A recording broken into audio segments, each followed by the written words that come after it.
नमस्कार, मैं डॉक्टर रजनीश कुमार आप सभी का एक बार फिर से हार्दिक स्वागत करता हूं। प्रिय विद्यार्थियों, आज के वीडियो लेक्चर में हम एक बहुत ही महत्वपूर्ण प्रैक्टिस सेट लेकर आप सभी के सामने हाजिर हैं और इन सभी प्रश्नों को हल करते हुए आपको खुद इसका एहसास होगा कि सही मायने में आज हमने मूल किताबों से बने हुए प्रश्नों को हल किया है। तो यदि आप यूजीसी नेट की तैयारी कर रहे हो या प्रवक्ता परीक्षाओं की तैयारी कर रहे हो और आपको लग रहा हो कि आपकी तैयारी बहुत अच्छी हो गई है, आपने जहाँ भी टेस्ट सीरीज ज्वाइन किया था, कोचिंग ज्वाइन किया था और आपको लग रहा था कि हमने पूरी तैयारी कर ली है, तो एक बार हमारे साथ जरूर माथापच्ची कीजिए। तो चलते हैं, आज हम हिंदी साहित्य का इतिहास यूनिट 2 के आधार पर कुछ प्रश्नों को देखते हैं, जिसमें पहला प्रश्न आप देख रहे हैं पूछा गया, आदि से अंत तक इन्हीं चित्तवृत्तियों की परंपरा को परखते हुए साहित्य परंपरा के साथ उनका सामंजस्य दिखाना ही साहित्य का इतिहास कहलाता है। यह कथन किस आलोचक का है? अगर आप लोगों ने आचार्य रामचंद्र शुक्ल कृत हिंदी साहित्य का वस्तुनिष्ठ संकलन डॉक्टर रजनीश कुमार की खरीदी होगी, तो उसमें भी इस प्रश्न को आपने देखा होगा। तो इसका जो ऑप्शन दिया गया है, मिश्र बंधु, रामचंद्र शुक्ल, हजारी प्रसाद द्विवेदी, राम स्वरूप चतुर्वेदी। इसका जो सही जवाब है ऑप्शन बी है कि रामचंद्र शुक्ल ने हिंदी साहित्य का इतिहास की परिभाषा देते हुए इस बात को कहा कि आदि से अंत तक इन्हीं चित्रवृत्तियों, अब यहाँ पर इन्हीं शब्द आया हुआ है, तो आपको ध्यान में रखना है कि जनता के चित्रवृत्तियों को यहाँ पर संकेतित किया जा रहा है। उसकी परंपरा को परखते हुए साहित्य परंपरा के साथ सामंजस्य दिखाना ही साहित्य का इतिहास कहलाता है। अब देखने में लग रहा है कि ये प्रश्न है। प्रिय विद्यार्थियों, आपको ध्यान में रखना है कि यदि आप इंटरव्यू में गए, बहुत बढ़िया से कपड़ा वपड़ा पहनकर आप गए और किसी एक्सपर्ट ने पूछ दिया कि साहित्य का इतिहास से आप क्या समझते हैं, तो वहां पर अगर इस परिभाषा को, इस प्रश्न में जो भी कथन दिया गया है, आप बताते हैं, तो आपका उत्तर बहुत ही अच्छा माना जाएगा। तो चीजें आपको देखना है, सिर्फ प्रश्न के तौर पर नहीं देखना है। आपका इस अनुराज हिंदी एकेडमी पर लगातार व्यक्तित्व तो निखरता जाएगा, आप अंदर से बहुत मजबूत हो जाएंगे। ठीक है, तो पहला प्रश्न आपको समझ में आ गया कि आदि से अंत तक जो भी जनता की चित्रवृत्ति है, उसका सामंजस्य स्थापित करते हुए साहित्य से जोड़ना साहित्य का इतिहास कहलाता है। रामचंद्र शुक्ल ने इस बात को कहा हुआ है। अगला प्रश्न है, कवि का काम यदि दुनिया में ईश्वर के कामों को न्यायोचित ठहराना है, तो साहित्य के इतिहासकार का काम है कवि के कामों को साहित्य इतिहास की विकास प्रक्रिया में न्यायोचित दिखा सकना। यह कथन किस आलोचक का है? ऑप्शन दिया गया, मिश्र बंधु, रामचंद्र शुक्ल, हजारी प्रसाद द्विवेदी, राम स्वरूप चतुर्वेदी। तो आपका दिमाग दौड़ना शुरू कर दिया होगा कि हमने तो तमाम जगहों पर पढ़ा, लेकिन ये कथन किसका हो सकता है? बिल्कुल, बहुत सारे विद्यार्थी जो गंभीर विद्यार्थी हैं, जो छिद्रान्वेषी किस्म के नहीं है, जो संख्याओं को ही नहीं गिनते हैं, वो तुरंत बता देंगे कि बिल्कुल इसका सही जवाब है ऑप्शन डी, राम स्वरूप चतुर्वेदी। प्रिय विद्यार्थियों, ये तो केवल समय निर्धारित करने के लिए प्रश्न 1, 2, 3 बन रहे हैं, लेकिन आप इस प्रैक्टिस सेट के माध्यम से क्या समझ रहे हैं, वो ज्यादा महत्वपूर्ण है। तो रामस्वरूप चतुर्वेदी ने अपने इतिहास ग्रंथ में लिखा कि कवि का काम यदि दुनिया में ईश्वर के कामों को न्यायोचित ठहराना है, तो साहित्य के इतिहासकार का काम है कवि के कामों को साहित्य इतिहास की विकास प्रक्रिया में न्यायोचित दिखा सकना। इसका कथन रहा है रामस्वरूप चतुर्वेदी का। अगला प्रश्न है, संसार को समझना दर्शन का काम है, उसे बदलना राजनीति का और उसकी पुनर्रचना साहित्य का दायित्व है। यह कथन किसका है? आप देख रहे हैं कि एक ऐसा प्रैक्टिस सेट हम बाद में उस मूल किताब के बारे में आप सभी को बतलाएंगे, लेकिन अभी आप इसको अजनबियत के हिसाब से ही देखिए कि आप प्रश्न की हिसाब से इसके उत्तर तक पहुंचिए। ठीक है, तो यहां पर कहा गया कि संसार को समझना दर्शन का काम है, फिलॉसफी, उसे बदलना राजनीति का काम है, पॉलिटिक्स, और उसकी पुनर्रचना करना साहित्य का दायित्व है। साहित्य जो कि किसी भी चीज को पुनर्जीवित या फिर से निर्मित करने का प्रयास करती है, उसका दायित्व होता है साहित्य का। यह कथन किसका है? ऑप्शन दिया गया, रामचंद्र शुक्ल, हजारी प्रसाद द्विवेदी, राम स्वरूप चतुर्वेदी, रामविलास शर्मा। प्रिय विद्यार्थियों, अगर फाइनल एग्जाम में एक क्वेश्चन आ जाएगा तो हमारे जितने भी विद्यार्थी यहाँ पर जुड़े हुए हैं तुरंत बताएंगे ऑप्शन सी। राम स्वरूप चतुर्वेदी का एक कथन है कि संसार को समझना दर्शन का काम है, उसे बदलना राजनीति का और उसकी पुनर्रचना साहित्य का दायित्व है। अगला प्रश्न है, हिंदी नवलेखन किसकी रचना है? हिंदी नवलेखन किसकी रचना है या फिर किसकी पुस्तक है? ऑप्शन दिया गया नामवर सिंह, बच्चन सिंह, रामस्वरूप चतुर्वेदी, अज्ञेय। तो तुरंत आपके दिमाग में आ रहा होगा कि हमने आलोचनात्मक किताबों का अध्ययन किया है और पढ़ा हुआ है कि हिंदी नवलेखन रामस्वरूप चतुर्वेदी की रचना है। ठीक है, सही जवाब हो गया ऑप्शन सी। अगला प्रश्न है, हिंदी साहित्य की अधुनातन प्रवृत्तियां किसकी पुस्तक है? ऑप्शन दिया गया नामवर सिंह, रामस्वरूप चतुर्वेदी, अज्ञेय, बच्चन सिंह। हिंदी साहित्य की अधुनातन प्रवृत्तियां नाम से पुस्तक लिखा है। सही जवाब है ऑप्शन बी, रामस्वरूप चतुर्वेदी ने। आप सभी के लिए एक होमवर्क मैं यहाँ पर देना चाहूंगा कि नामवर सिंह ने भी इसी से मिलती जुलती एक रचना लिखी, एक पुस्तक लिखी है, उसके नाम को आप सभी कमेंट करेंगे। ठीक है, क्योंकि माइनर अंतर, बहुत कम अंतर है। हिंदी साहित्य की अधुनातन प्रवृत्तियां, ये तो हो गया रामस्वरूप चतुर्वेदी का, लेकिन नामवर सिंह एक पुस्तक का नाम लिखा हुआ है। आप लोग उसको जरूर कमेंट करेंगे। कुछ विद्यार्थियों के मन में आ रहा होगा कि क्यों नहीं आप ही बता दे रहे हैं, तो हमारा मानना है कि अगर थोड़ा आप लिखेंगे तो चीजें आपके दिमाग में बैठ जाएंगी। लिखने से अपने जीवन में कभी भी मत भागिएगा, आपको सफलता मिलेगी। अगला प्रश्न है कि इतिहास और आलोचक दृष्टि किसकी पुस्तक है? इतिहास और आलोचक दृष्टि किसकी पुस्तक है? ऑप्शन दिया गया रामस्वरूप चतुर्वेदी, अज्ञेय, बच्चन सिंह, नामवर सिंह। आपका दिमाग दौड़ना शुरू कर चुका होगा कि हमने इतिहास और आलोचक दृष्टि पढ़ा हुआ था रामस्वरूप चतुर्वेदी का। सही जवाब हो गया ऑप्शन ए। यहां पर भी एक दूसरा होमवर्क आपके सामने रखना चाहूंगा, बल्कि बता दे रहा हूं कि नामवर सिंह ने भी इसी टाइप का एक ग्रंथ लिखा हुआ है, पुस्तक लिखी हुई है, इतिहास और आलोचना। ध्यान रखिए, आप लोगों के पास हो सकता है कि उतना समय न हो, लेकिन जब इन किताबों को आप पढ़ेंगे तो आपको समझ में आएगा कि आखिरकार जो इतिहास लेखन है और जो आलोचना है, इसमें आपस में क्या संबंध है। आपने पढ़ा होगा कि फलाने का इतिहास दृष्टि, ढेकाने की आलोचना दृष्टि। तो आप देख रहे हैं कि इतिहास और आलोचना दृष्टि में फर्क है, अंतर है। इसीलिए आलोचकों ने पुस्तकें लिखी। इतिहास और आलोचक दृष्टि नाम से लिखा रामस्वरूप चतुर्वेदी ने और इतिहास और आलोचना नाम से लिखा नामवर सिंह ने। अगला प्रश्न है, रामचंद्र शुक्ल सांस्कृतिक मूल्यों के लिए रामचरितमानस को भले केंद्र में रखते हो, पर उनका आलोचना और इतिहास विवेक उनके युगीन साहित्य सृजन छायावाद से मुड़कर ही पुष्ट हुआ है। यह कथन किस आलोचक का है? प्रिय विद्यार्थियों, हमने आचार्य रामचंद्र शुक्ल के इतिहास दृष्टि पर, आलोचना दृष्टि पर आप सभी से बहुत विस्तार में बातचीत किया है। यहाँ पर आप देख रहे हैं कि खुद आचार्य रामचंद्र शुक्ल की आलोचना की जा रही है, उनका मूल्यांकन किया जा रहा है। आलोचना का मतलब केवल निंदा नहीं, बल्कि मूल्यांकन भी होता है। तो यहाँ पर कहा गया कि रामचंद्र शुक्ल ने जब रामचरितमानस का मूल्यांकन किया है तो उसको सांस्कृतिक मूल्यों के अंदर रखा है, लेकिन जब वो लिख रहे थे तो किस समय में वो थे?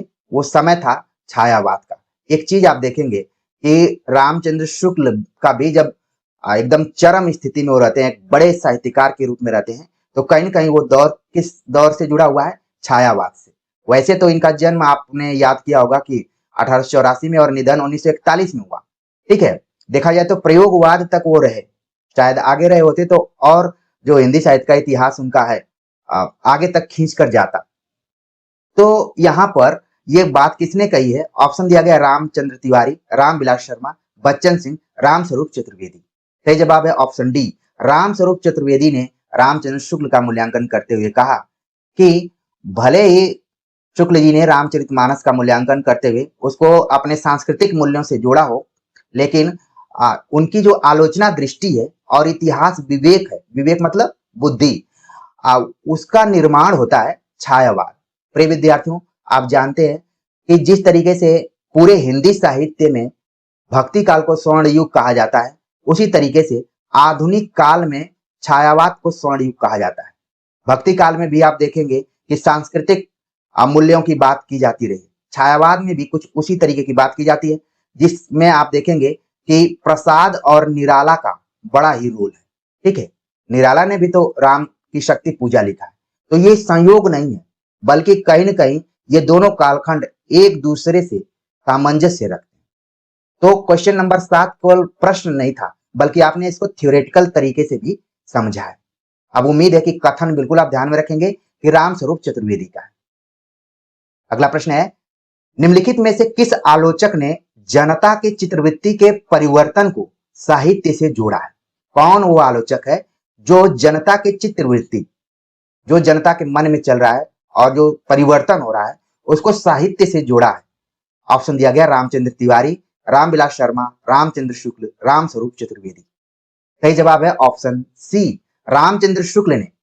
आपको वो इतिहास याद आ गया होगा, प्रश्न भी आपको याद आ गया होगा कि जनता के चित्रवृत्ति का संचित प्रतिबिंब की बात की गई है। तो जनता के चित्रवृत्ति को रामचंद्र शुक्ल ने साहित्य से जोड़ा हुआ है।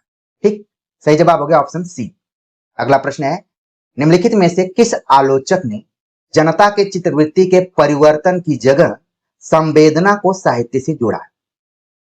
जनता के चित्रवृत्ति को संवेदना के साथ किसने जोड़ा हुआ है? यह बहुत ही मौलिक तरीके का प्रश्न है।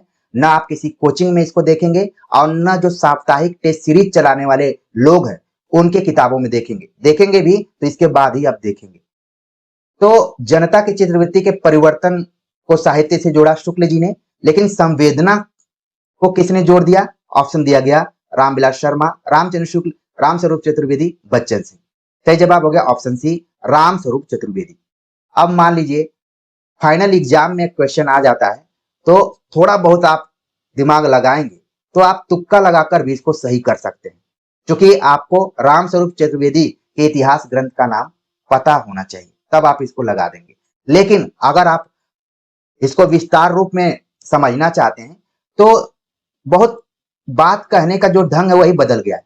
कोई कह रहा है कि जनता के चित्रवृत्ति और उसी को कोई कह रहा है संवेदना। दो चीजें आप देखेंगे, एक बात होती है लोक की और एक बात होती है जनता की, बहुत अंतर नहीं है।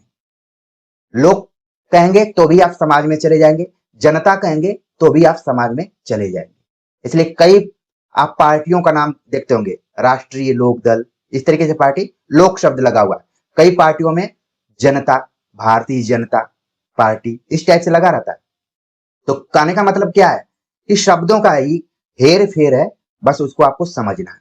तो रामस्वरूप चतुर्वेदी ने जनता के चित्रवृत्ति के परिवर्तन की जगह संवेदना को साहित्य से जोड़ा हुआ है। संवेदना जब मैं कह रहा हूं तो मुझे कुछ और चीज भी याद आ रही है, शायद आपको भी याद आ रही होगी। बिल्कुल प्रकाशन की मैं बात कर रहा हूं, जहां से वस्तुनिष्ठ संकलन निकला हुआ है। अगला प्रश्न है, आचार्य रामचंद्र शुक्ल के प्रयोग में विरोधों का सामंजस्य हिंदू धर्म और हिंदुस्तान की संस्कृति का आधारभूत तत्व है, यह कथन किसका है? ऑप्शन दिया गया हजारी प्रसाद द्विवेदी, रामस्वरूप चतुर्वेदी, बच्चन सिंह, नामवर सिंह। तो रामचंद्र शुक्ल विरुद्धों का सामंजस्य के लिए जाने जाते हैं। ठीक है, और ये शब्द किसने दिया है रामचंद्र शुक्ल के लिए? तो सही जवाब है ऑप्शन बी, रामस्वरूप चतुर्वेदी का ये कथन शुक्ल जी के संदर्भ में। तो आप धीरे धीरे अनुमान लगा रहे होंगे कि आखिरकार किस इतिहास ग्रंथ पर बात हो रही है। प्रिय विद्यार्थियों, इस तरीके के प्रश्नों को बनाने के लिए शिक्षक को पढ़ना पड़ता है, पसीना भी बहाना पड़ता है। काला कपड़ा पहना हो तो आपको पसीना नहीं पता चल रहा होगा, हम कोई एसी में बैठकर आपको पढ़ाने वाले नहीं। मुझे एक बात का काफी दुख है, थोड़ा सा यहाँ पर 1 मिनट आपको मैं रोकूंगा। जो हमारी पुस्तक आई है उसकी संख्या को लेकर बहुत सारे विद्यार्थी इसमें इधर उधर कमेंट कर रहे हैं, जिनको कुछ नहीं मिल रहा है कमेंट कर रहे हैं। जैसे हमारे पुस्तक में लगभग 2400 के आसपास में क्वेश्चन। जब इस पुस्तक को हमने 2000 प्लस लिखा था, लेकिन जब एडिटर ने एडिट किया तो बोला कि सर 2500 के नजदीक है तो 2500 लिख दें, आगे तो आप जोड़ेंगे ही, द्वितीय संस्करण आएगा। हमने कहा ठीक है कर दीजिए, उसमें क्या है। ठीक है, लेकिन कुछ विद्यार्थी हैं जो साप्ताहिक टेस्ट कोचिंग चलाते हैं, क्योंकि आप अगर परीक्षा में सफल होना चाहते हैं तो आचार्य रामचंद्र शुक्ल के इतिहास ग्रंथ को आपको पढ़ना ही पढ़ना है। बहुत सारे बच्चे कमेंट करते हैं कि सर ये हमारे लिए है कि नहीं, तो मैं निशब्द हो जाता हूं कि मैं इस विद्यार्थियों को क्या बताऊं कि अगर आप हिंदी विषय में शिक्षक बनना चाहते हैं यूजीसी नेट क्वालिफाइड करना चाहते हैं तो शुक्ल जी को बिना पढ़े आप आगे बढ़ ही नहीं पाएंगे। और ये प्रैक्टिस सेट आपको बतला रहा होगा कि नहीं, आप बिल्कुल सही बात कहते हैं। प्रिय विद्यार्थियों, मैं लगन जुनून के साथ आप लोगों से जुड़ता हूं, नहीं तो लोग थोड़ा सा भी ऊपर पहुंचते हैं तो क्या से क्या करने लगते हैं। लेकिन 4 से 5 वर्षों तक लगातार मैं उसी तरीके से, उसी तन्मयता के साथ आप लोगों से जुड़ा रहता हूं। तो ये जो कनेक्शन है वो बहुत मजबूत है, इसको कोई तोड़े बिना भी नहीं तोड़ पाएगा। चलते हैं आगे, बात करते हैं। चीजों को कई बार आप सभी से साझा करना पड़ता है क्योंकि आप फैमिली हैं, ठीक है। तो आचार्य रामचंद्र शुक्ल को के साहित्य में आप देखें कई विरोधाभासी चीजों का सामंजस्य भी किया गया है। तो रामस्वरूप चतुर्वेदी ने उस पर विशेष जोर दिया हुआ है। ये कथन उन्हीं से रिलेटेड था। अगला प्रश्न है, हिंदू समाज में नीचे से नीचे समझी जाने वाली जाति भी अपने से नीची एक और जाति ढूंढ लेती है। यह कथन किसका है? ऑप्शन दिया गया हजारी प्रसाद द्विवेदी, रामस्वरूप चतुर्वेदी, बच्चन सिंह, नामवर सिंह। एक चीज आपको ध्यान में रखना है, शब्द पे ध्यान रखना है। यहां पर नीच से नीच नहीं लिखा गया है, नीचे से नीचे लिखा गया है। हमारे अगर जाति व्यवस्था को आप देखेंगे तो जातियों में भी हर जाति अपने से एक नीचे जाति को ढूंढ लेती है। ये एकदम से यथार्थ है और उस समय की भी बात है जब हम लोग अपने को बहुत ही प्रगतिशील मानते हैं, फिर भी उसमें हम निकालने लगते हैं कि आप फला है, मैं ढेका, इस टाइप से। तो इस बात को किसने कहा? सही जवाब है ऑप्शन ए, हजारी प्रसाद द्विवेदी ने इस बात को कहा कि हिंदू समाज में नीचे से नीचे, नीच से नीच नहीं, नीचे से नीचे समझी जाने वाली जाति भी अपने से नीची एक और जाति ढूंढ लेती है, जिसको हम बोलते हैं जातिवाद या फिर जो भी है, ठीक है, हजारी प्रसाद द्विवेदी। अब इस प्रैक्टिस सेट में आप देख रहे हैं कि एक से अधिक आलोचकों का समावेशन। ऐसा नहीं है कि एक ही ट्रेंड पर आप बताएंगे कि फला का आंसर यही होगा, रामस्वरूप चतुर्वेदी होगा, ऐसा नहीं है। इसमें विविधता है, इसलिए आपको आनंद भी आ रहा होगा। आगे बात करते हैं। अगला जो प्रश्न है, हमारे दो आदि काव्य रामायण और महाभारत अपनी परिकल्पना में एक दूसरे के विरोधी हैं। एक आदर्श को चरमगाथा मानता है, दूसरा यथार्थ का नग्न रूप। यह कथन किस आलोचक का है? एक आदर्श की चरम गाथा है, यहां पर की होना चाहिए। तो यह कथन किसका है? ऑप्शन दिया गया हजारी प्रसाद द्विवेदी, रामस्वरूप चतुर्वेदी, बच्चन सिंह, नामवर सिंह। सही जवाब है ऑप्शन बी, रामस्वरूप चतुर्वेदी ने यह बात कही है कि अगर हम अपने आदि काव्यों की बात करें, महाकाव्यों की बात करें, तो एक है रामायण और दूसरा है महाभारत। रामायण में क्या स्थापित किया गया है? आदर्श कि परिवार ऐसा होना चाहिए, बेटे को आज्ञाकारी होना चाहिए, पत्नी को सुशील होना चाहिए और पति का ध्यान रखना चाहिए, भाइयों का आपस में अच्छा व्यवहार होना चाहिए। इसीलिए इसको कहा जाता है यूटोपिया, जी, आदर्श की कल्पना करना, जो कि संभव नहीं है। लेकिन वही महाभारत को आप देखेंगे कि यथार्थ का नग्न रूप है। अगर आपने अंधायुग पढ़ा होगा तो आपको ये पूरा क्लियर हो जाएगा। अंधायुग की चर्चा इसलिए की गई कि यूजीसी नेट के पाठ्यक्रम में लगा हुआ है। तो रामायण और महाभारत दोनों आदि काव्य हैं, लेकिन दोनों की विषय वस्तु क्या है? अलग अलग। ये बात कही रामस्वरूप चतुर्वेदी ने। अगला प्रश्न है, भाषा सर्वेक्षण किसकी पुस्तक है? ऑप्शन दिया गया तासी, ग्रियर्सन, भोलानाथ तिवारी, रामस्वरूप चतुर्वेदी। तो भाषा सर्वेक्षण किसकी पुस्तक है? सही जवाब हो गया option B, George Abraham Grierson ने भाषा सर्वेक्षण नाम की पुस्तक लिखी है। और इसमें उन्होंने खासतौर से हिंदी पट्टी में जो भी भाषाएं हैं, बोलियां हैं, उपभाषाएं हैं, उनका बहुत ही गहन अध्ययन किया है, ठीक है। जो हम हिंदी में 5 उपभाषाओं की बात करते हैं, वो ग्रियर्सन के ही सब विभाजन के तौर पर है। वैसे ग्रियर्सन ने मुख्य रूप से 2 उपभाषाओं पर फोकस किया है, पश्चिमी और पूर्वी, ठीक है। पश्चिमी और पूर्वी हिंदी को ही मेन उन्होंने रखा है और साथ में राजस्थानी हिंदी को उन्होंने 4 वर्गों में बांटा हुआ है। ये सारी चीजें जब हम भाषा विज्ञान पढ़ाएंगे तो आपको और विस्तार से बताएंगे, ठीक है। भाषा सर्वेक्षण पुस्तक जरूर अपने ध्यान में रखिए। अगला प्रश्न है, बिहार तथा बंगाल में पारस्परिक चाहे जो दुर्भावना हो, बिहारी भाषा बंगला की बहिन है और पश्चिमी की बोली से उसका बहुत दूर का संबंध है। यह कथन किसका है? तासी, ग्रियर्सन, भोलानाथ तिवारी, रामस्वरूप चतुर्वेदी। तो कहा गया कि बिहार और बंगाल में पारस्परिक चाहे जो दुर्भावना हो, भले मन न मिलता हो, लेकिन बिहारी भाषा क्या है? बंगला की बहन है। ये बात किसने कही? ग्रियर्सन ने इस बात को कही। सही जवाब है ऑप्शन बी। अगला प्रश्न है, किसी साहित्य के आरंभ की पहचान वहां की जा सकती है जहां वह धार्मिक कर्मकांड और रहस्य भावना से क्रमशः उन्मुक्त हो रहा है। यह कथन किस आलोचक का है? काशी ग्रियर्सन, भोलानाथ तिवारी, रामस्वरूप चतुर्वेदी। तो किसी साहित्य के आरंभ की पहचान वहां की जा सकती है जहां धार्मिक कर्मकांड और रहस्य भावना से क्रमशः उन्मुक्त हो रहा हो, वहीं से असली पहचान की जा सकती है। तो इस बात को कहा है ऑप्शन डी, रामस्वरूप चतुर्वेदी ने। और आपने देखा होगा आचार्य रामचंद्र शुक्ल को पढ़ते हुए कि उन्होंने नाथ, सिद्ध, जैन जैसे साहित्यों को, खासतौर से सिद्ध और नाथ को सांप्रदायिक शिक्षा मात्र कहते हुए साहित्य नहीं माना, उसको अलग माना। यहाँ पर भी वही बात कही जा रही है कि धार्मिक कर्मकांड और रहस्य भावना से उन्मुक्त हो, वहीं से साहित्य की पहचान की जा सकती है। किसने कहा? रामस्वरूप चतुर्वेदी ने। अगला प्रश्न है, सिद्धोनाथों के युग से निकलकर हिंदी संतों में साहित्य का प्रथम उन्मीलन उत्तर में दिखाई देता है, जिसका प्रतिरूप दक्कनी में पुरानी खड़ी बोली का सूफी साहित्य है। यह कथन किस आलोचक का है? ऑप्शन दिया गया हजारी प्रसाद द्विवेदी, रामस्वरूप चतुर्वेदी, बच्चन सिंह, धीरेन्द्र वर्मा। तमाम लोगों का नाम दिया गया है। धीरेन्द्र वर्मा का नाम क्यों आ गया इसमें? क्योंकि इन्होंने दक्कनी साहित्य पर काम भी किया है, तो इसलिए हमने रखा हुआ है। कोई भी विकल्प यूं ही नहीं रखा गया है, कुछ न कुछ कारण है। तो ये बात वैसे कही है रामस्वरूप चतुर्वेदी ने। रामस्वरूप चतुर्वेदी ने लिखा कि सिद्धोनाथों के युग से निकलकर हिंदी संतों में साहित्य का प्रथम उन्मीलन उत्तर में दिखाई देता है, मतलब उत्तर भारत में, जिसका प्रतिरूप, जिसकी छाया दक्कनी में पुरानी खड़ी बोली का सूफी साहित्य है। ये बात किसने कही? रामस्वरूप चतुर्वेदी ने।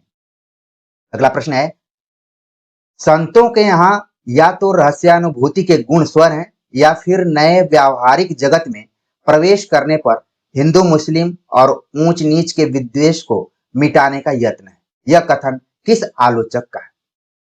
संत कवियों का मूल्यांकन करते हुए ये बात किसने कही है? ऑप्शन दिया गया है रामचंद्र शुक्ल, हजारी प्रसाद द्विवेदी, रामस्वरूप चतुर्वेदी, बच्चन सिंह। सही जवाब हो गया ऑप्शन सी। रामस्वरूप चतुर्वेदी ने इस बात को कहा है कि संतों के यहाँ या तो रहस्यानुभूति के गुण स्वर हैं या फिर नए व्यवहारिक जगत में प्रवेश करने पर हिंदू मुस्लिम और ऊंच नीच के विद्वेष को मिटाने का प्रयास किया गया, यत्न किया गया। रामस्वरूप चतुर्वेदी ने इस बात को कहा है। अगला प्रश्न है, राहुल साकृत्यायन ने सिद्ध सामंत युग का समय स्थिर किया है। जब भी हम इतिहास पढ़ते हैं और शुरुआती दौर का इतिहास पढ़ते हैं तो राहुल साकृत्यायन का नाम आता है नामकरण के संदर्भ में और काल विभाजन में भी।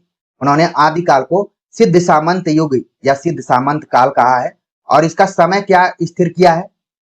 ऑप्शन दिया गया 660 से 1200 ईस्वी, 760 से 1300 ईस्वी, 860 से 1400 ईस्वी, 993 से 1300 ईस्वी। तो राहुल साकृत्यायन ने सिद्ध सामंत युग का समय कब से कब तक स्थिर किया है?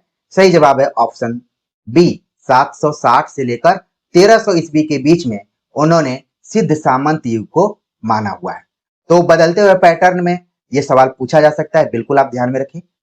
अगला प्रश्न है, हिंदी काव्य धारा शीर्षक से आदिकालीन रचनाओं का संकलन किसने किया है? रामस्वरूप चतुर्वेदी, बच्चन सिंह, राहुल साकृत्यायन, राम कुमार वर्मा। किसने हिंदी काव्य धारा नाम से पुस्तक लिखी है? कुल मिलाकर आपको यही बताना है। सही जवाब हो गया ऑप्शन सी, राहुल साकृत्यायन ने हिंदी काव्य धारा नाम से पुस्तक लिखी है जिसमें आदिकालीन रचनाओं का संकलन किया गया है। इसमें कवि भी है और इसीलिए आप देखेंगे कि राहुल साकृत्यायन एक आलोचक के रूप में भी हमारे सामने दिखलाई पड़ते हैं और कई बार परीक्षार्थियों के सामने मुश्किलें भी खड़ा कर देते हैं। अगला प्रश्न उन्हीं से जुड़ा हुआ कि राहुल साकृत्यायन ने गोरखनाथ का समय स्थिर किया है। गोरखनाथ का समय क्या स्थिर किया है? ऑप्शन दिया गया 8वीं शती, 9वीं शती, 10वीं शती या 11वीं शती। तो राहुल साकृत्यायन ने एग्जैक्ट बात बताया हुआ है कि गोरखनाथ का समय 9वीं शताब्दी स्थिर किया है। ये बिल्कुल आप ध्यान में रखिए, कई किताबों में अलग अलग समय दिया गया है गोरखनाथ का, लेकिन राहुल साकृत्यायन ने इसको एकदम से क्लियरिटी कंफर्म रूप में रखा हुआ है 9वीं शताब्दी, इसलिए आप बिल्कुल इसको ध्यान रखिए। अगला प्रश्न है, आचार्य रामचंद्र शुक्ल ने आदिकाल को दीर्घाथा काल नाम बहुत समझ बूझ कर दिया है। उनकी दृष्टि में इस काल का केंद्रीय साहित्य रासो काव्य है, न कि सिद्धनाथों की बानियां। यह कथन किस आलोचक का है? तो आप देख रहे हैं कि आचार्य रामचंद्र शुक्ल ने जो आदिकाल को वीर गाथा काल कहा है, कहा जा रहा है कि वो बहुत समझ बूझ कर दिया है, यानी कि बहुत सोच विचार करके दिया है। इसलिए दिया है कि उनके दृष्टि में इस काल का केंद्रीय साहित्य रासो काव्य है। आप जानते हैं कि 12 रचनाओं के आधार पर उन्होंने वीरगाथा काल कहा है, और सिद्धनाथों को तो उन्होंने साहित्य के अंतर्गत माना ही नहीं है, धार्मिक और सांप्रदायिक शिक्षा के रूप में माना हुआ है। देख रहे हैं कि कैसे शुक्ल जी का मूल्यांकन करते हुए मिलती जुलती बातें कही जा रही हैं। ऐसा लग रहा है कि आपने कहीं ना कहीं सुना हुआ। ये बात किसने कही है? ऑप्शन दिया गया है रामचंद्र तिवारी, रामविलास शर्मा, बच्चन सिंह, रामस्वरूप चतुर्वेदी। सही जवाब हो गया ऑप्शन डी, रामस्वरूप चतुर्वेदी ने इस बात को कहा कि आचार्य रामचंद्र शुक्ल ने आदिकाल को वीरगाथा काल यूं ही नहीं कहा, बल्कि उन्होंने रासो साहित्य को ही काव्य माना है, बाकियों को कुछ नहीं माना, खासतौर से सिद्धनाथों को। ठीक है, तो ये स्टोरी आपको बिल्कुल समझ में आ जाएगी कि भाई आचार्य रामचंद्र शुक्ल ने सिद्धनाथ साहित्य को साहित्य के अंतर्गत नहीं माना। एक बार की घटना आप सभी को बतलाता हूं। जब मैं जेएनयू में एमए का विद्यार्थी था, तो उस समय शुक्ल जी को खुद बहुत अच्छे से हमने नहीं पढ़ा था, बच्चन सिंह को भी उतना नहीं पढ़ा था, बस अच्छा नंबर कैसे लाया जाए उसको जानता था। तो अलग अलग कुछ आलोचकों का कथन रट कर एग्जाम में लिख दिया करता था। एक बार हमें एक प्रश्न मिला, हिंदी कविता का आरंभ कब से होता है, आरंभिक हिंदी कविता की शुरुआत कब से मानी जाए। तो इसी पर हमें टर्म पेपर लिखना था। कुल 20 दिन का समय मिला हुआ था, और हमारी आदत थी कि 4-5 दिन पहले ही लिख कर आराम करता था, और ये ना हो कि जल्दी जल्दी लिखना पड़े। एक दिन जेएनयू, जो कि ढाबा संस्कृति के लिए जाना जाता है, ढाबा पर जाता हूँ। वहां पर हमारे क्लासमेट बातचीत करते हैं, और वो बताते हैं कि शुक्ल जी ने ये नहीं माना है, शुक्ल जी ने ये चीज नहीं माना है, बच्चन सिंह ने ये कहा है। मैं बातों को सुन रहा हूँ और लग रहा है कि ये बातें हम पहली बार सुन रहे हैं। फिर दोबारा मैं कमरे पर आता हूँ, हॉस्टल में आता हूँ, अपना लिखा हुआ देखता हूँ कि इसमें तो बहुत कमियां रह गई हैं। मान लीजिए हमें एक दिन बाद जमा करना रहता है, तो रात में 9:30 बजे लिखने बैठता हूँ, और सुबह में 5 बजे तक उसको लिखता हूँ। करीब 20 पेज लिखना था। हमने लिखा, जितनी बातें अपने सहपाठियों से सुनी थी और सीखी थी, उसके आधार पर लिखना शुरू कर दिया। और आपको विश्वास नहीं होगा, क्लास में हमारे प्रोफेसर ने कहा कि इस प्रश्न को अगर कोई सही से समझा है तो फलाने ने समझा है। और मैं हतप्रभ था। जिस व्यक्ति को कुछ नहीं पता था, वो अपने सहपाठियों के डिस्कशन के माध्यम से अपने उत्तर को अच्छा बनाता है। तभी से मैंने कान पकड़ा कि मेहनत करने से कभी हम पीछे नहीं जाएंगे। तो कई बार क्या होता है, व्यक्ति अपने जीवन से बहुत सारी चीजों को सीखता है, ठीक है ना। तो ये सारी चीजें हैं, तो कभी कभी हमारे संस्मरण मन में आते हैं, तो मुझे लगता है कि हम बौद्धिक वर्ग से जुड़े हुए हैं अपने विद्यार्थियों के साथ, क्योंकि आप लोग भी संघर्ष कर रहे हैं, स्ट्रगल कर रहे हैं। तो चीजों को समझिए। अगला प्रश्न है, हिंदी साहित्य का आदिकाल किसकी पुस्तक है? रामविलास शर्मा, बच्चन सिंह, रामस्वरूप चतुर्वेदी, हजारी प्रसाद द्विवेदी। हिंदी साहित्य का आदिकाल आप लोगों ने पढ़ा ही होगा। सही जवाब है ऑप्शन डी, हजारी प्रसाद द्विवेदी की आलोचनात्मक, खासतौर से साहित्य इतिहास के दृष्टिकोण से लिखी गई पुस्तक है हिंदी साहित्य का आदिकाल। और इसीलिए सवाल पूछा भी जाता है कि आदिकाल नामकरण किसने किया है? हजारी प्रसाद द्विवेदी ने। अगले प्रश्न काफी इंटरेस्टिंग है और मौलिक है। निम्नलिखित में से भोजपुरी क्षेत्र के साहित्यकार नहीं है? प्रेमचंद, भारतेंदु, रामचंद्र शुक्ल, वृंदावन लाल वर्मा। कौन है जो भोजपुरी क्षेत्र से नहीं जुड़ा है? बिल्कुल सही जवाब तक आप लोग पहुंच गए। वृंदावन लाल वर्मा जो हैं, वो बुंदेलखंड से जुड़े हुए हैं, यानी कि बुंदेली क्षेत्र से। तो ऐसा कोई जरूरी नहीं है कि केवल बोलियों के हिसाब से क्षेत्र पूछा जाए, साहित्यकारों के हिसाब से भी पूछा जा सकता है। ठीक है, तो सही जवाब हो गया ऑप्शन डी। अगला प्रश्न है कि निम्नलिखित में से अवधि क्षेत्र के साहित्यकार नहीं है? अवधि क्षेत्र के साहित्यकार नहीं है। ऑप्शन दिया गया मैथिली शरण गुप्त, महावीर प्रसाद द्विवेदी, निराला, भगवती चरण वर्मा। तो अगर आप लोग, जैसे मैं भोजपुरी क्षेत्र का हूं, आप लोग अगर इसमें से अवधि क्षेत्र के होंगे तो आपको विशेष ध्यान रखना है। कौन नहीं है? सही जवाब हो गया ऑप्शन ए, मैथिली शरण गुप्त का संबंध अवधि क्षेत्र से नहीं है। वो कहां से है?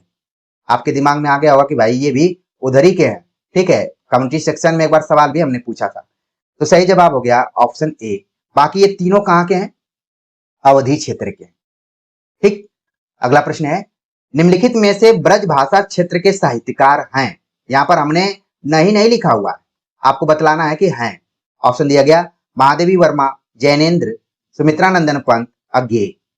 कौन ऐसा साहित्यकार है जो कि ब्रज भाषा क्षेत्र से? सही जवाब हो गया ऑप्शन ए, महादेवी वर्मा। और कहाँ की हैं, ये सारी चीजें आपके दिमाग में आना चाहिए। ठीक है, मैं संकेत रूप में लिख दिया हूं। महादेवी वर्मा जो कि ब्रज भाषा क्षेत्र से हैं। जैनेन्द्र खड़ी बोली क्षेत्र से हैं, इसको आप अपने दिमाग में रखिए। सुमित्रा नंदन पंत कुमायूनी से हैं। ठीक है, भले ही इलाहाबाद में रहते थे और इनके नाम पर शायद इलाहाबाद में गार्डन बगीचा उगीचा है, एक आध बार मैं गया हूं शायद। अज्ञेय जो कि भोजपुरी इलाके के थे, लेकिन अज्ञेय का जो परिवार था वो स्थिर नहीं रहता था, बहुत ज्यादातर समय इन्होंने पंजाब में भी व्यतीत किया। तो इस प्रश्न के बहाने आपने क्या केवल 25 नंबर का क्वेश्चन समझा? इसमें तो 4-5 क्वेश्चन है। इसलिए अनुराग हिंदी एकेडमी पर बने हुए प्रश्नों को एक प्रश्न आप मत मानिए, उसमें कई प्रश्न समावेशित रहते हैं। अगला प्रश्न है, राहुल साकृत्यायन के अनुसार हिंदी परंपरा के पहले कवि हैं। बहुत ही जबरदस्त और परीक्षाओं में पूछे जाने वाले प्रश्नों में से एक है कि राहुल साकृत्यायन के अनुसार हिंदी परंपरा के पहले कवि कौन है? ऑप्शन दिया गया स्वयंभू, सराहपा, पुष्पदंत, चंद्रबरदाई। तो कौन है? सही जवाब हो गया ऑप्शन बी, सराहपा को राहुल साकृत्यायन ने हिंदी का पहला कवि माना है। वैसे जब भी हम हिंदी के पहले कवियों की बात करते हैं तो सराहपा, स्वयंभू, पुष्पदंत इन लोगों का नाम आता है और सबसे ज्यादा नाम सराहपा का ही लिया जाता है। और राहुल साकृत्यायन ने इनके ग्रंथ के बारे में भी चर्चा की हुई है। ठीक है, तैयारी कर रहे हैं तो इससे कोरिलेट करके आप देख लीजिए, लेकिन इस प्रश्न को बिल्कुल अपने दिमाग में रखिए। अगला प्रश्न है, निम्नलिखित में से कौन कवि भोग में निर्वाण और काया में तीर्थ देखते हैं? स्वयंभू, सरापा, पुष्पदंत, गोरखनाथ। कौन ऐसे कवि हैं जो भोग में यानी संभोग, भोग विलास जिसको बोला जाता है, उसको उन्होंने कहा निर्वाण है, और काया जो शरीर है वो क्या है? तीर्थ के समान है। ऐसी धारणा किसकी है? सही जवाब हो गया ऑप्शन बी, सराहपा के बारे में ये बात कही जाती है। ऑप्शन बी इसका सही जवाब है। अगला प्रश्न है कि निम्नलिखित में से किन आदिकालीन कवियों का साहित्य उपदेश परक है? ऑप्शन दिया गया सिद्ध, नाथ, जैन, चारण। तो कौन सा वो आदिकालीन साहित्य है जो कि अपने रचनाओं के माध्यम से उपदेश देता रहता है? सही जवाब हो गया ऑप्शन सी, जैन साहित्य। अगला प्रश्न है, नाथों की बानियां अवश्य पूरे उत्तर भारत में फैल गईं, जिनका उत्तराधिकार आगे संत कवियों को मिला। आदिकाल कहने से किसी साहित्यिक विशेषता का बोध नहीं होता, जबकि वीर गाथा काल अभिधान से एक निश्चित प्रवृत्ति प्रकट होती है। यह कथन किसका है? रामचंद्र शुक्ल, हजारी प्रसाद द्विवेदी, माता प्रसाद गुप्त, राम स्वरूप चतुर्वेदी। तो किसने इस बात को कहा है कि भले पूरे उत्तर भारत में नाथों की बानियां फैली हों और आगे चलकर उनका प्रभाव संत साहित्य, कबीर इत्यादि पर पड़ा हो, लेकिन आदिकाल कहने से किसी साहित्यिक विशेषता का बोध नहीं होता, वीर गाथा काल कहने से एक निश्चित प्रवृत्ति प्रकट होती है। इस बात को किसने कहा? सही जवाब है ऑप्शन डी, राम स्वरूप चतुर्वेदी ने। प्रिय विद्यार्थियों, यहाँ पर आप लोग देख रहे होंगे कि क्या कारण है कि रामचंद्र शुक्ल के बाद जो इतिहास ग्रंथ उन्होंने लिखा, बच्चन सिंह ने लिखा, रामस्वरूप चतुर्वेदी ने लिखा, लेकिन वो लोग रामचंद्र शुक्ल को नहीं भूल पा रहे हैं, बार बार आ रहा है।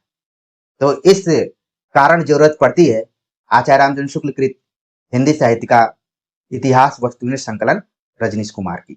तो इसको आप जरूर खरीदिए और पढ़िए, आपको बहुत आनंद आने वाला है। आप किसी के बातों में बिल्कुल मत आइए। अगला प्रश्न है, आदिकाल की अन्य काव्य धाराओं जैसे सिद्ध, नाथ या जैन का संबंध प्रत्यक्ष रूप से किसी न किसी धर्म साधना से रहा है, जबकि वीर गाथा परक रासो काव्य चाहे वीरत्व मूलक हो या श्रृंगार मूलक, या जैसा कि अधिकांश दोनों का मिश्रण है, अपनी प्रकृति में पूरी तरह ऐहिक है। यह कथन किसका है? इस प्रश्न के बहाने पूरा आदिकाल का जो साहित्य विस्तार है वो आपको समझ में आ रहा होगा। आदिकाल की अन्य काव्य धाराओं जैसे सिद्धनाथ जैन है सब चीज, ये कथन किसका है? ऑप्शन दिया गया रामचंद्र शुक्ल, हजारी प्रसाद द्विवेदी, माता प्रसाद गुप्त, रामस्वरूप चतुर्वेदी। सही जवाब है ऑप्शन डी, रामस्वरूप चतुर्वेदी का ये कथन है। अगला प्रश्न है, वीर गाथात्मक काव्यों की लीला भूमि या रचना भूमि ठीक ठीक मध्य देश का केंद्र न भी हो, पर वहां की घटनाओं का सीधा संबंध दिल्ली और आगरा से रहा है, यह कथन किसका है? ऑप्शन दिया गया रामचंद्र शुक्ल, हजारी प्रसाद द्विवेदी, माता प्रसाद गुप्त, रामस्वरूप चतुर्वेदी। आप बार बार देख रहे हैं माता प्रसाद गुप्त का नाम आ रहा है। माता प्रसाद गुप्त ने आदिकालीन कई रचनाओं का वो किया है, संपादन किया है, पाठ संशोधन किया है, ठीक है, इसीलिए इनका नाम है। तो सही जवाब हो गया ऑप्शन डी, रामस्वरूप चतुर्वेदी का यह कहना है कि वीर गाथात्मक काव्यों की लीला भूमि या रचना भूमि ठीक ठीक मध्य का केंद्र न हो, लेकिन इसका संबंध दिल्ली आगरा तक भी रहा है। अगला प्रश्न है, पृथ्वीराज रासो के व्याख्याकार रहे हैं रामचंद्र शुक्ल, हजारी प्रसाद द्विवेदी, माता प्रसाद गुप्त, रामस्वरूप चतुर्वेदी। तो जैसा कि हमने कहा कि माता प्रसाद गुप्त जो है वो आदिकालीन कई रचनाओं के व्याख्याकार रहे हैं, टीकाकार रहे हैं, या फिर उसको पाठशोधन भी बोला जाता है, ठीक है, वो सब किए हैं। ठीक, सही जवाब हो गया ऑप्शन सी। अगला प्रश्न है कि खुसरो की रचनाओं के संदर्भ में वह सामासिक संस्कृति की सच्ची रचना है, किसका कथन है? अमीर खुसरो के बारे में आचार्य रामचंद्र शुक्ल की तमाम पंक्तियों को आपने याद किया होगा, कथनों को याद किया होगा, लेकिन यहाँ पर अमीर खुसरो की रचनाओं का मूल्यांकन करते हुए किसने कहा कि वह सामासिक संस्कृति की सच्ची रचना है? ऑप्शन दिया गया हजारी प्रसाद द्विवेदी, माता प्रसाद गुप्त, रामस्वरूप चतुर्वेदी, बच्चन सिंह। सही जवाब है ऑप्शन सी, रामस्वरूप चतुर्वेदी ने इस बात को कहा कि अमीर खुसरो मुस्लिम है, लेकिन उनकी रचनाओं में आप हिंदुओं की बात देखेंगे, संगीत की बात को देखेंगे, ठीक है, साहित्य का मिश्रण देखेंगे, तो वो सामासिक संस्कृति, जेएनयू में एक पेपर होता है जो वहां के विद्यार्थी होंगे, सामासिक कल्चरल करके एक पेपर है ना, उसको कंपोजिट कल्चर जिसको सामासिक संस्कृति कहा जाता है। तो अमीर खुसरो की रचना उसी की प्रतीक के तौर पर है। रामस्वरूप चतुर्वेदी का यह कथन है। अगला प्रश्न है कि खुसरो का जन्म हुआ था, अमीर खुसरो जिनका वास्तविक नाम अबुल हसन था, उनका जन्म कहाँ हुआ था?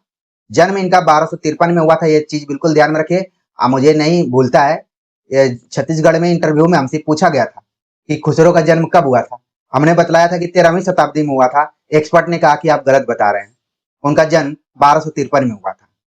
एक्सपर्ट किसी छोटे से कॉलेज में से थे, लेकिन जो मेंबर थे, बोर्ड के जो मेंबर थे, उन्होंने कहा कि वो भी तो सही ही बता रहे हैं, तब वो शांत हो गए।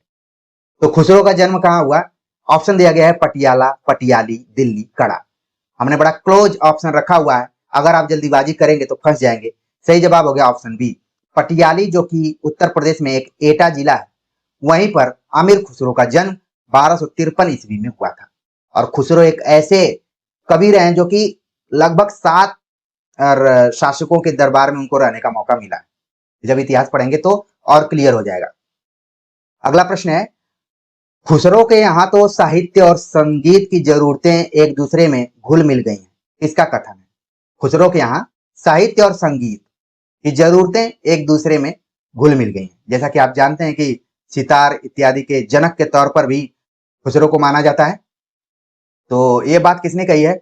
ऑप्शन दिया गया रामचंद्र शुक्ल, माता प्रसाद गुप्त, रामस्वरूप चतुर्वेदी, बच्चन सिंह। सही जवाब हो गया ऑप्शन सी, रामस्वरूप चतुर्वेदी ने इस बात को कहा हुआ है। अगला प्रश्न है कि पृथ्वीराज रासौ हिंदी की अपनी महाकाव्य परंपरा की बड़ी उपयुक्त प्रस्तावना है, इसका कथन है? ऑप्शन दिया गया रामचंद्र शुक्ल, नामवर सिंह, रामस्वरूप चतुर्वेदी, बच्चन सिंह। सही जवाब है ऑप्शन सी, रामस्वरूप चतुर्वेदी ने। अब वो रासौ लिखते हैं, और देखेंगे तो चंद बरदाई नहीं लिखते हैं, वो बरदाई को बड़ा ही अलग शब्द लिखते हैं। हमारे गंभीर विद्यार्थी इसको कमेंट जरूर करेंगे, बिरदिया कुछ करके वो लिखते हैं। तो ये लिखने का अपना ढंग है, लेकिन रामस्वरूप चतुर्वेदी ने यहाँ कहा पृथ्वीराज रासौ हिंदी की अपनी महाकाव्य परंपरा की बड़ी उपयुक्त प्रस्तावना है। अगर ये शुक्ल जी होते तो लिखते कि हिंदी का प्रथम महाकाव्य। बस बात को कैसे घुमा फिरा कर कहना है, लिंक जुड़ता रहता है, बस प्रश्न के रूप में बन जाता है और हम परीक्षार्थी उसमें में फंस जाते हैं। अगला प्रश्न है, राहुल साकृत्यायन ने किसको हिंदी का सबसे बड़ा कवि माना है? ये सवाल IMP PSC या किसी असिस्टेंट प्रोफेसर के एग्जाम में आ चुका है। हिंदी का सबसे बड़ा कवि किसको माना है राहुल साकृत्यायन ने? ऑप्शन दिया गया स्वयंभू, सरापा, पुष्पदंत, गोरखनाथ।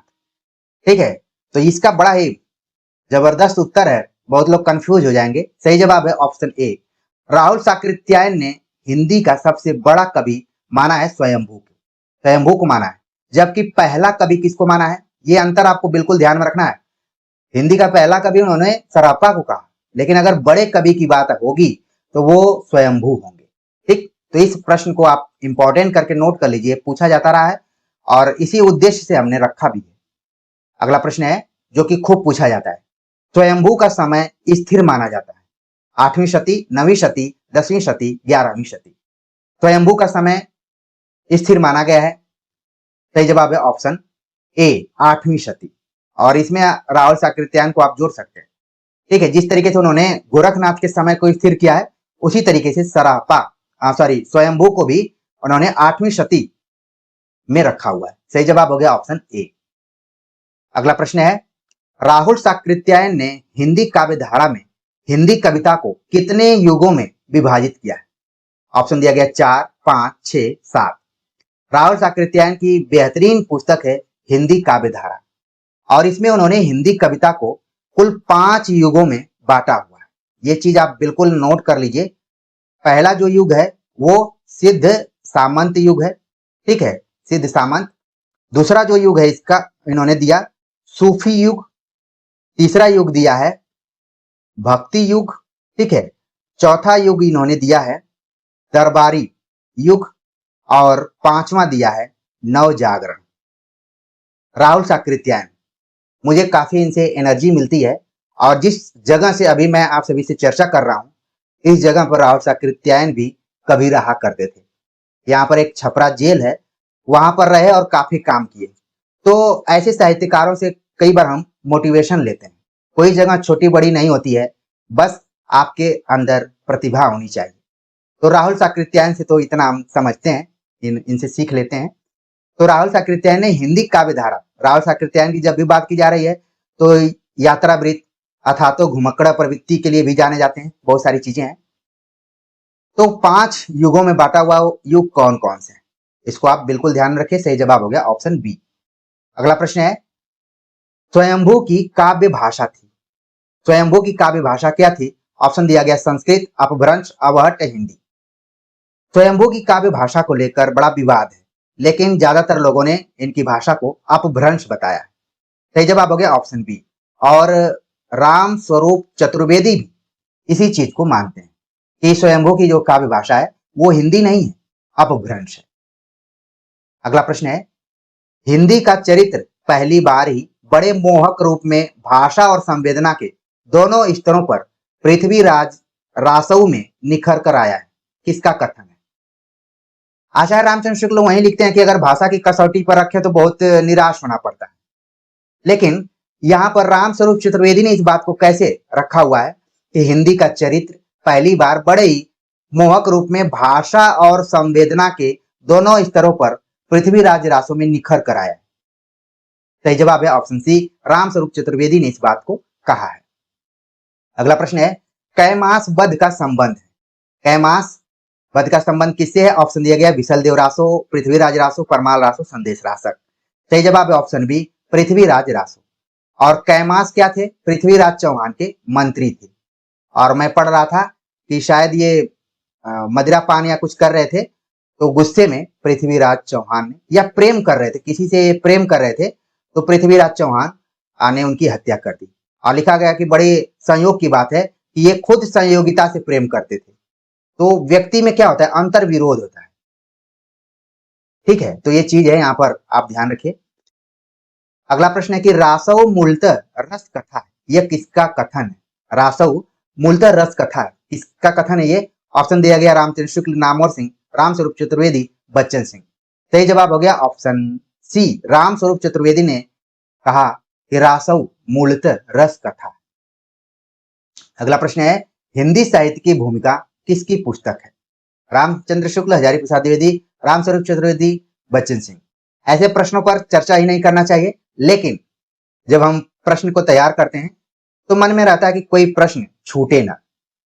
हर प्रश्न का महत्व है, क्योंकि आप जाएंगे तो बड़ा वाला भी 2 नंबर का होगा, तो ये भी 2 नंबर का होगा, स्कोर तो उतना ही है।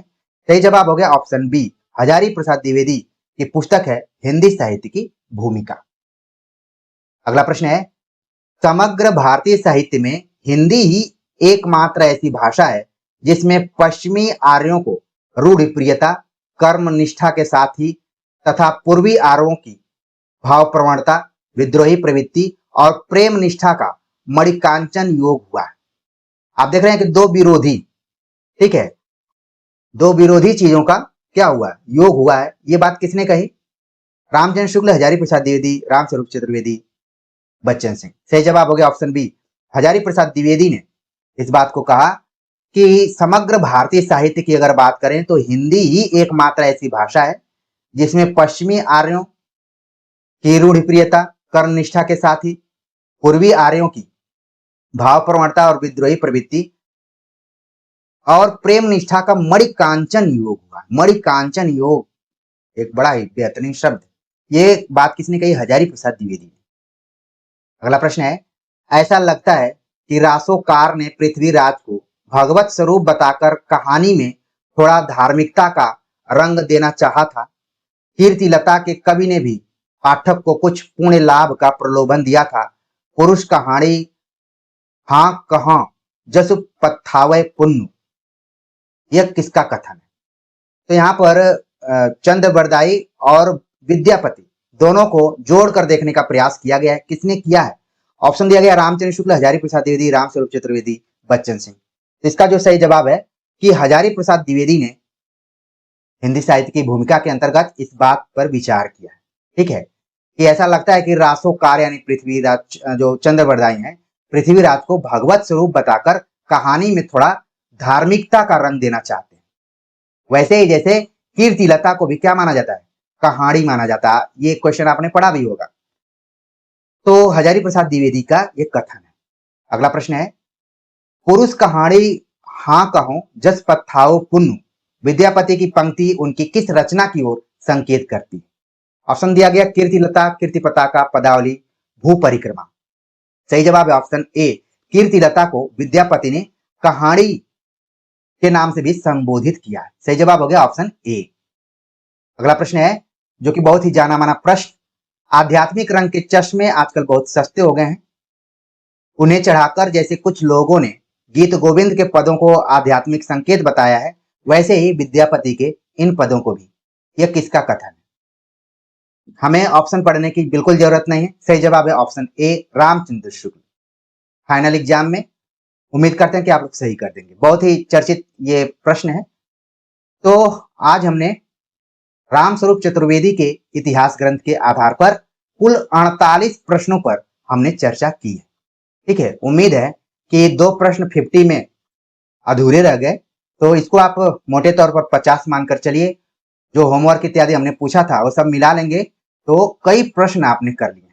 तो आप सभी के कमेंट का हमें इंतजार रहेगा, और बार बार हम कहते हैं कि आप हैं तो हम हैं, तो जरूर कमेंट कीजिएगा। कितना भी व्यस्त हो आप कीजिए, और बाकी अपने जो भी ऐसे मित्र हैं जिनको लगता है कि ईमानदारी से मेहनत करके हमें पढ़ना है, तो इस चैनल के बारे में जरूर बताइए। ठीक है, तो मिलते हैं एक नए टॉपिक के साथ, तब तक के लिए नमस्कार।